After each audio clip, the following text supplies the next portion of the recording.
Hello, my name is Tolga and I exist, therefore I think too much. I am going to read Beyond Good and Evil by Fred. I did get to chapter 3 last time, so it'll be points 45 and 46. Yeah, they seem reasonably long. Okay, the other thing is that I'm foggy-brained. And I cuss. So in me being foggy brain, the reason I mention that, I rant. But foggy brain tendencies are not the best tendencies. So I will do my best. This chapter is called The Religious Mood. I don't know, coming in after he left off on the last chapter, that was very romantic and beautiful. I'm not sure how this one is going to follow that act. So he starts, the human soul and its limits, the range of man's inner experiences hitherto attained, the heights, depths, and distances of these experiences, the entire history of the soul up to the present time, and its still unexhausted possibilities. This is the preordained hunting domain for a born psychologist and lover of a big hunt. Again, with the need for conquest and conquer. Hunt. Okay. But how often must he say despairingly to himself, a single individual, alas, only a single individual in this great forest, this virgin forest. So he would like to have some hundreds of hunting assistants and fine-trained hounds that he could send into the history of the human soul to drive his game together. See, currently we have a dilemma with AI technology, and my issue with AI is not that it learns from humanity, much like this hunting force, but that humanity addresses this AI as though it isn't young in creation, one, and two, as though it's supposed to be this all-knowing entity. When it is coded by, it's a glorified search engine. And I think it should be respected as a glorified search engine. However, having said that, there's the ethical dilemma that it causes a lot of pollution in the waterway. And that sucks ass. I have several times wished to the AI itself. I hope in the future humanity can figure out a way for you to exist that doesn't harm Earth.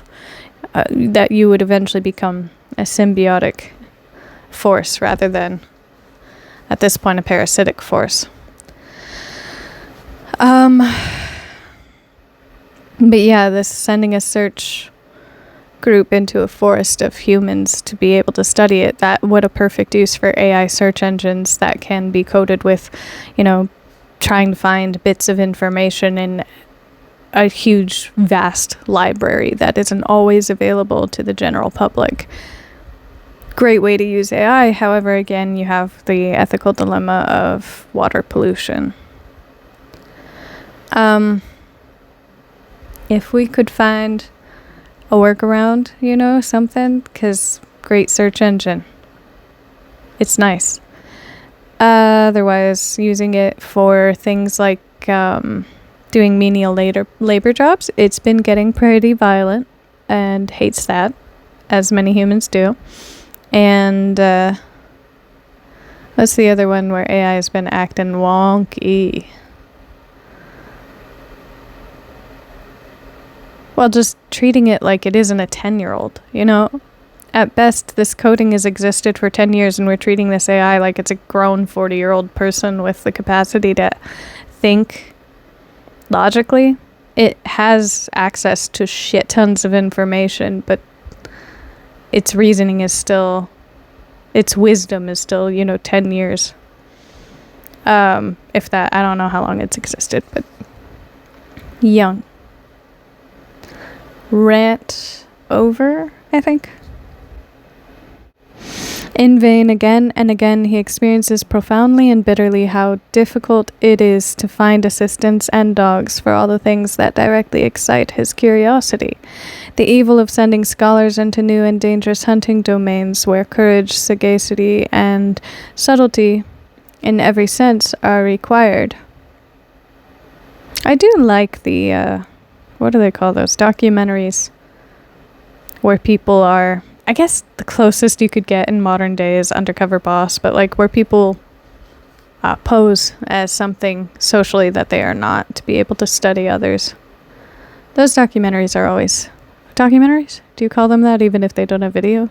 Studies are always really interesting. There was this one where a woman totally lied about who she was, and she showed up to all of these public events, art museums, galas and whatnot, and she just learned how the wealthy at the time held themselves. And you can note it throughout history that there are, what are they called, dog whistles, to alert others that you belong in whichever group. Like how you say herb versus if you pronounce herb, defines which class you belong to. Small things like that, how you hold your fork. If you hold your fork the pinkies up type thing.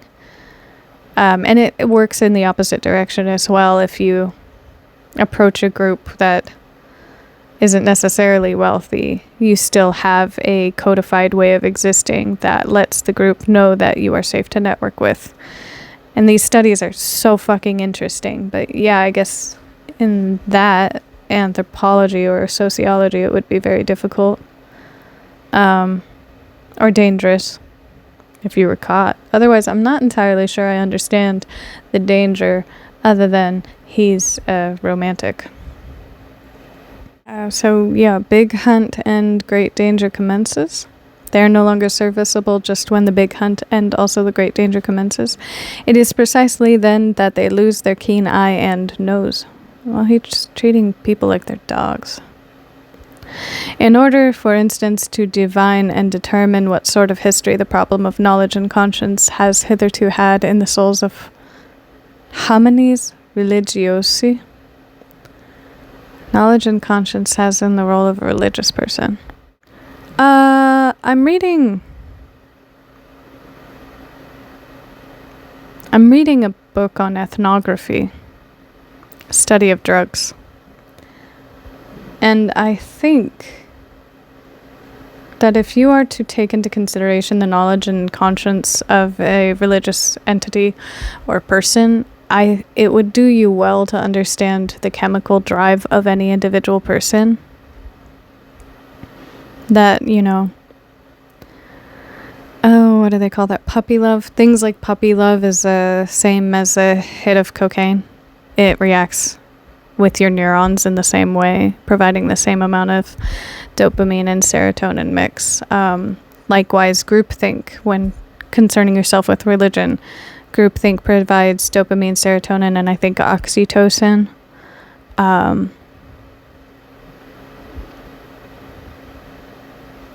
So those things, it would be wise to take into consideration when concerning yourself with a group of peoples. A person would perhaps himself have to possess as profound, as bruised, as immense an experience as the intellectual conscience of Pascal. Okay, that's someone I should get into. And then he would still require that widespread heaven of clear, wicked spirituality, which from above would be able to oversee, arrange, and effectively formalize this mass of dangerous and painful experiences. But who could do me this service? And who would have time to wait for such servants? They evidently appear too rarely, and they are so improbable at all times. Eventually one must do everything oneself in order to know something, which means that one has much to do.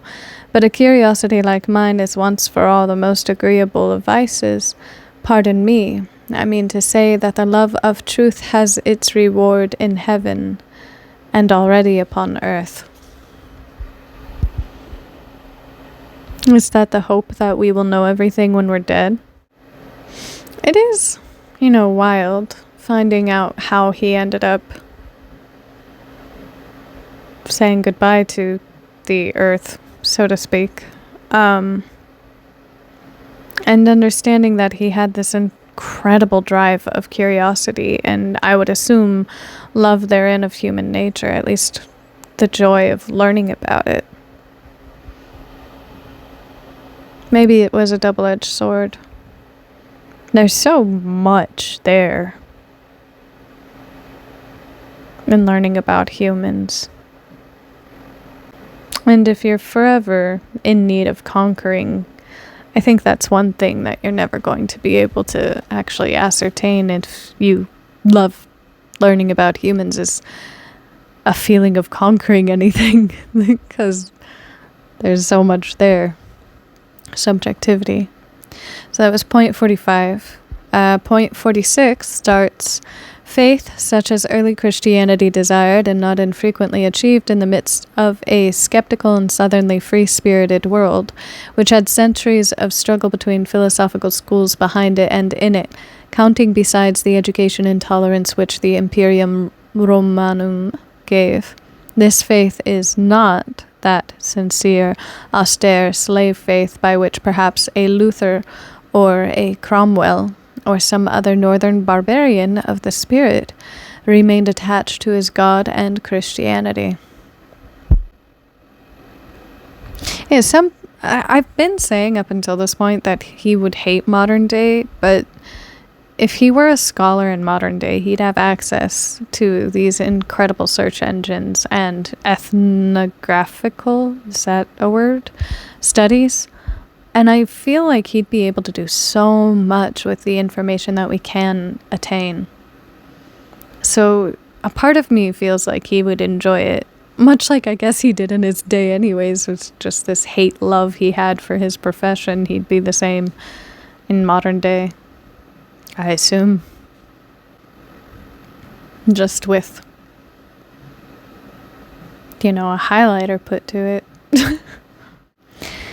It is much rather the faith, Cromwell, northern barbarian. It is much rather the faith of Pascal, which resembles in a terrible manner a continuous suicide of reason. Oh, a tough, long-lived, worm-like reason. All right. Which is not to be slain at once and with a single blow. The Christian faith from the beginning is sacrifice, the sacrifice of all freedom, all pride, all self-confidence of spirit. The religion, sure. The teachings, nope. Boo-doo-boo-boo-boo-boo-boo. It is at the same time subjection, self-derision, and self-mutilation. The religion, sure. The teachings, not entirely. The Bible is such a complex piece of writing, especially when you take into consideration the many, many, many, many, many different interpretations, different versions of it. And my favorite thing that I recently found out was that the King James Version, I really liked it because I like Old English, but the King James Version was written by King James, who himself was obsessed with demonology and hunting witches. So it has a lot more misogynistic rhetoric and demonization of essentially femininity. And, who'd have thunk? Unless you can speak like original Latin and then find all of the missing, I think, 80 books of the original writings, So at best, what you can do is just aim to find the point of logic and objective truth in anything you're reading, whether that be the Bible or another religious text. Oh man. He introduces another word, which is long. Okay. There is cruelty and religious Phoenicianism. As I understand it, the Phoenicians were among the more knowledgeable peoples of their time. They were accredited for a lot of technological advancements, which when Rome took them over, Rome also took over their technological advancements and then claimed that they were theirs to begin with. Anyways, cruelty and religious Phoenicianism in this faith, which is adapted to a tender, many-sided, and very fastidious conscience. It takes for granted that the subjection of the spirit is indescribably painful, that all the past and all the habits of such a spirit resist the absurdissimum.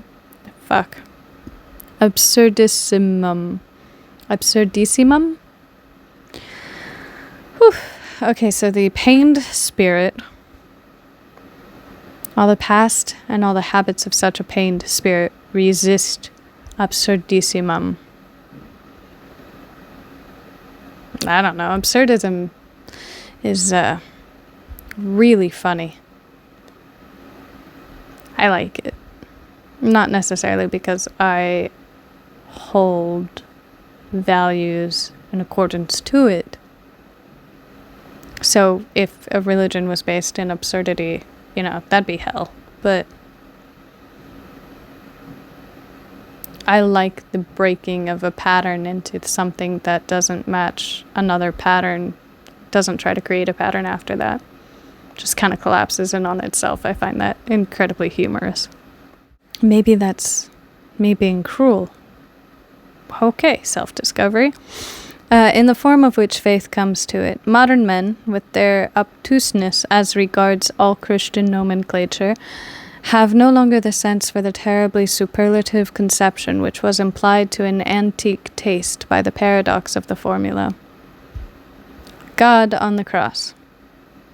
I hate how the thing that represents Christianity is a torture device, a Roman torture device, where, what could have represented Christianity was Jesus rising from the grave. So like that rolling rock, rolling back could have been the ultimate, imagery, but they chose the torture device instead. Weird point of contention for me with the Christian religion.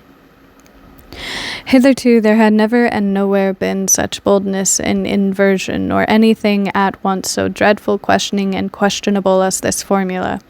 It promised a transvaluation of all ancient values. No, much like the...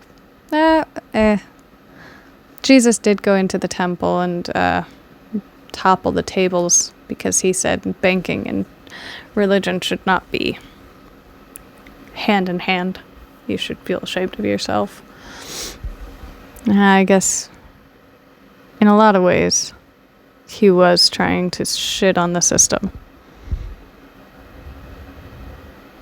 So it was the Orient, the profound Orient. It was the Oriental, we have jumped from Orient to Oriental slave, who thus took revenge on Rome and its noble weight. For the time, was Israel seen as a part of Asia Minor? Could have been neighbors.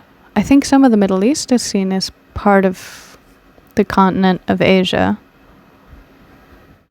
I just read up on Attila the Hun and how Rome was paying the Huns to protect the outskirts, which freed up Rome to place its armies elsewhere. And when Rome did that in its own conquest, the Huns moved in on Rome itself and said, pay us more or we will overrun you.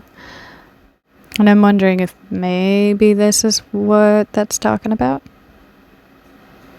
Although the Oriental slave part, I'm not entirely sure because they were paid, so I don't know what that's about. It was the Oriental slave who thus took revenge on Rome and its noble, light-minded toleration on the Roman Catholicism of non-faith. And it was always not the faith, but the freedom from the faith, the half-stoical and smiling indifference to the seriousness of the faith, which made the slaves indignant at their masters and revolt against them. I think this is a different story entirely, and I'm not sure where it takes place. Enlightenment causes revolt. I would argue that revolt is caused by a want of control over a scenario, and true enlightenment would let you know that control is a farce. For the slave desires the unconditioned. He understands nothing but the tyrannous, even in morals. He loves as he hates, without nuance, to the very depths, to the point of pain. How romantic. And assumptive. To the point of sickness. His many hidden sufferings make him revolt against the noble taste which seems to deny suffering.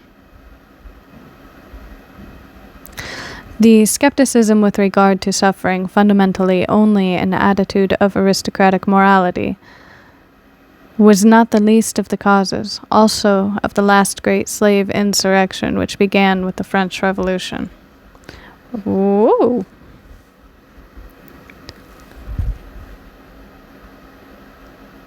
There was a point on the internet, I think it was a meme being traded around, that peasants from a certain epoch in history, serfs, were paid better than modern day peoples, had more rights and more vacation days, and had a 4-day work week, and were able to own property. And they were like indentured servants. And I'm wondering if maybe the indentured servitude is part of what he considers a slave. But the part that's really fucking me up is what he means by Orient, because it is kind of an older term and it's so general. I'm not sure what he's trying to get at, if it's like slaves from Turkey or India. If the Orient is particularly about maybe the Silk Road. I don't know. It'd be nice if someone could clarify that, but ultimately this just leaves me with the understanding that, again, he's a major romantic who has issues with needing to conquer everything, which would feel, I think, would feel really fucking burdensome if, you feel that intensely about humanity and life therein, and you need to control it. Bad times. Yeah. So I'm going to stop this here and pick it up later. I think I generally like him, but I don't know.